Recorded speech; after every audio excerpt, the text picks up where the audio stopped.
ময়মনসিংহের মুক্তাগাছায় প্রতিবন্ধী শিশু সাঈদা মনির মৃত্যু নিয়ে একটি জাতীয় দৈনিকে প্রকাশিত সংবাদের প্রতিবাদে বিক্ষোভ, মানববন্ধন ও সড়ক অবরোধ কর্মসূচি পালন করেছেন তার পরিবার ও স্থানীয় এলাকাবাসী।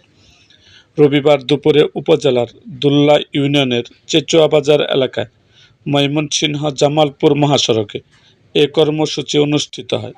প্রতিবাদকারীদের অভিযোগ, দুল্লা ইউনিয়নের প্রভাতী প্রতিবন্ধী বিদ্যালয়ে বহিষ্কৃত প্রধান শিক্ষক নূর ইসলাম নুরুর প্ররোচনায় তাদের পরিবারের সঙ্গে কোনো ধরনের যোগাযোগ বা বক্তব্য গ্রহণ না করে শিশুর মৃত্যু নিয়ে একটি জাতীয় দৈনিকে মিথ্যা, ভানোয়াট ও মনগড়া সংবাদ প্রকাশ করা হয়েছে। কর্মসূচির কারণে মহাসড়কের উভয় পাশে প্রায় ৩ কিলোমিটার দীর্ঘ যানজটের সৃষ্টি হয়। পরে উপজেলা সহকারী কমিশনার ভূমি লুবনা আহমেদ লুনা ঘটনাস্থলে উপস্থিত হয়ে প্রয়োজনীয় ব্যবস্থা গ্রহণের আশ্বাস দিলে পরিস্থিতি স্বাভাবিক হয়। মানববন্ধনে কান্নাজড়িত কণ্ঠে সাঈদা মনির বাবা সাইফুল ইসলাম বলেন, আমার ৭ বছরের শিশুর স্বাভাবিক মৃত্যুকে কেন্দ্র করে ব্যক্তিস্বার্থে মিথ্যা ও মনগড়া সংবাদ প্রকাশ করা হয়েছে। সংবাদ প্রকাশের আগে সাংবাদিক আমাদের পরিবারের কারো বক্তব্য নেননি।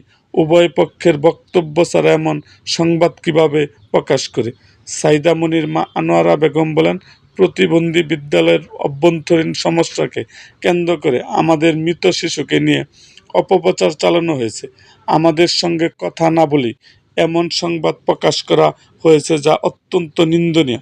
মানববন্ধনে বক্তারা মিথ্যা তথ্য দিয়ে সংবাদ প্রকাশের জড়িতদের বিরুদ্ধে বিভাগীয় তদন্ত ও প্রয়োজনীয় আইনগত ব্যবস্থা গ্রহণের দাবি জানান।